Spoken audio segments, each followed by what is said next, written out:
নির্বাচন আসলে অনেক বসন্তের কোকিল দেখা যায় হয়েছে।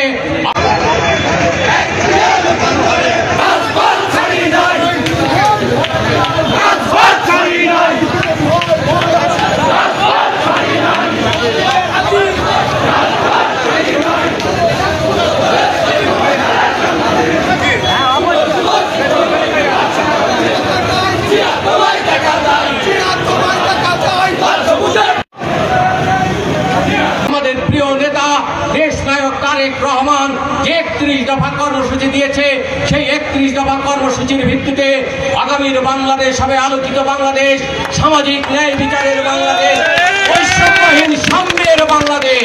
যে বৈষম্যহীন সাম্যের বাংলাদেশ প্রতিষ্ঠা করার জন্য আবু সাইদরা রক্ত দিয়েছে, বীর মুগ্ধরা রক্ত দিয়েছে, ইয়ামিনরা রক্ত দিয়েছে, 2 সহস্রাধিক ছাত্র জনতার রক্তের বিনিময়ে আমরা 40,000 আহত আমাদের ভাই বোনের আহতদের নির্যাতনের মুখে আমরা গত বছর 5ই আগস্ট বাংলাদেশকে নতুনভাবে মুক্ত করেছি।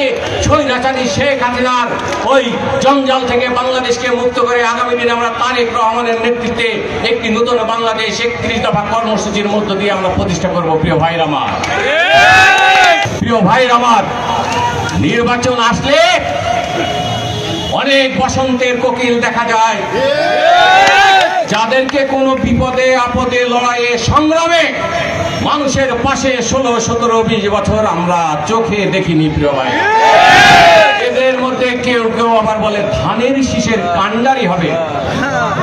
প্রিয় ভাই আমার, জনগণের সংগ্রাম কখনো বিফলে যায় না, সংগ্রামী জনগণ কখনো পরাজিত হতে জানে না, পারে না।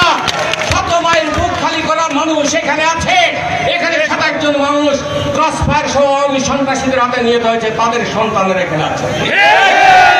আমাদের আত্মত্যাগ, আমাদের সংগ্রাম, হাজারো মানুষের চোখের পানি, হাজারো মায়ের দোয়া বিফলে যেতে পারে না, পারে না।